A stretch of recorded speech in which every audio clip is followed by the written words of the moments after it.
What's up, people? Welcome back to another build video.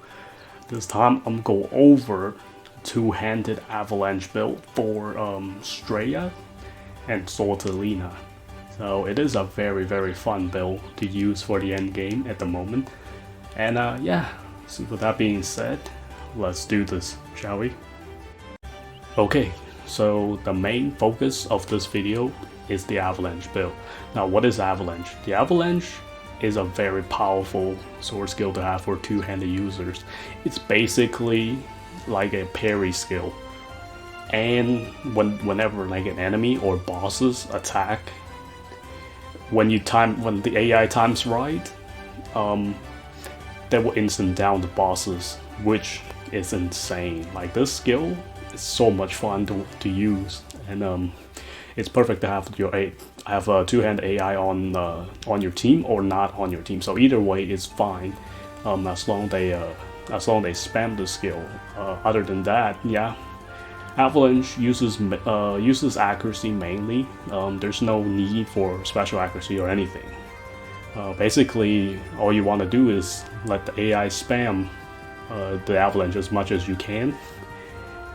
I should do it. I mean, it's so cheesy. Back then, I used to use this.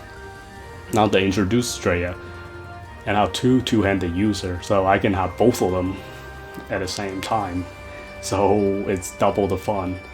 And yeah, the setup isn't too complicated or anything. Other than that, this skill is very powerful.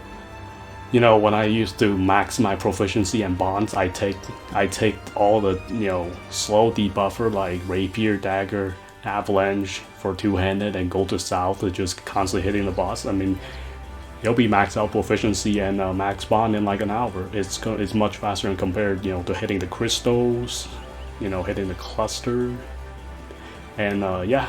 So I just take my whole squad to the south extreme with the same build, because the avalanche, when it triggers constantly, sometimes the boss get back up. Like, sometimes the most I saw, it was Lucas.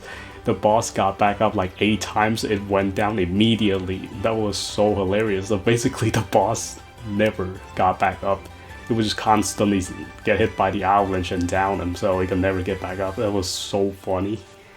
And yeah, I'm gonna go over the setup and the arco. It's most important one. Like, the arcos are so the skills, I mean the passive, you mainly just want accuracy, all the accuracy if it's possible, because you don't really need anything else. The same thing with Sortiliena.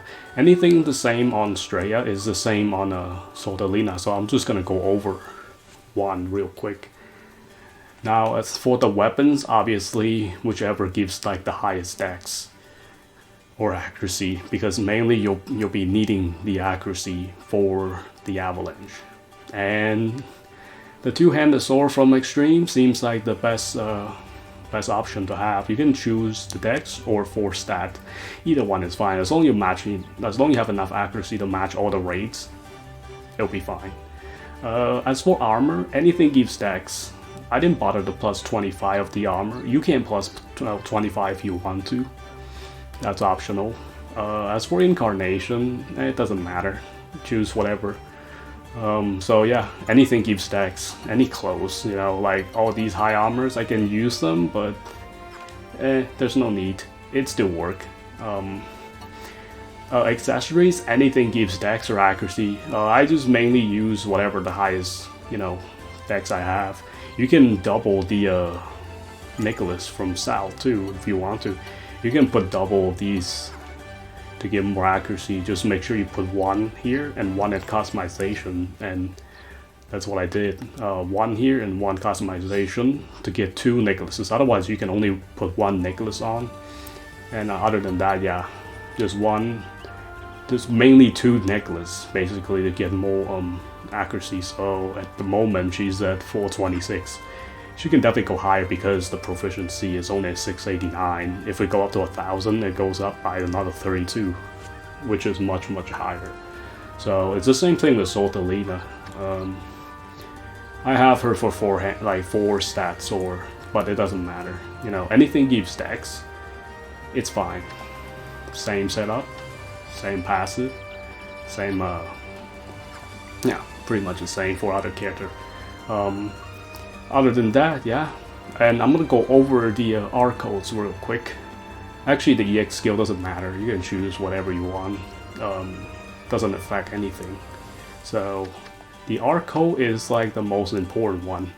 So each of these are, you know, Avalanche spam. So obviously the nimble for Persona for more accuracy is the same. I'm gonna show you guys how to get this R code, and it's very efficient. Thanks to Luca for uploading the Avalanche R code, and I'm gonna show you guys how to get it.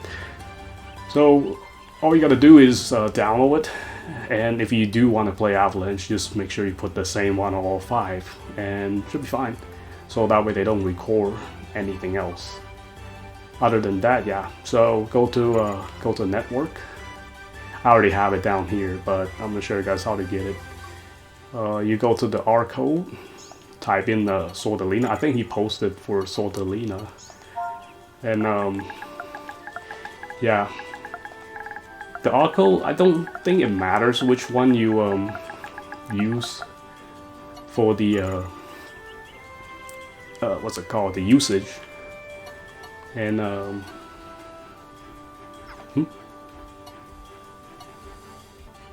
there we go. So this is the one if you want to look for the Avalanche build. Even he said it, Avalanche spam. It's pretty crazy. So basically what you have is just Avalanche.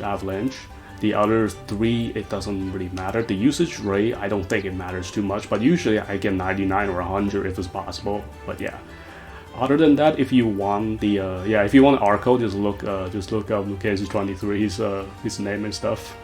You'll find it, and it's a very you know, OP R code. Since I already downloaded it, I don't really need to download again. Other than that, yeah, that's pretty much it for the build, and it's simple and it is fun.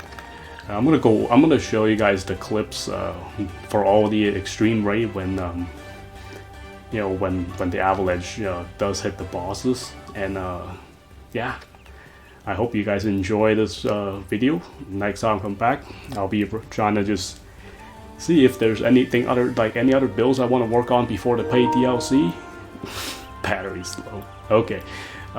Mostly I was just trying to finish up the shards now for as many weapons as possible, then maybe do a little bit of arena. I think by that time DLC will be out, so don't know when though, but I think it will be out at pretty soon at some point. Other than that, yep, hope you guys enjoyed. Until next time.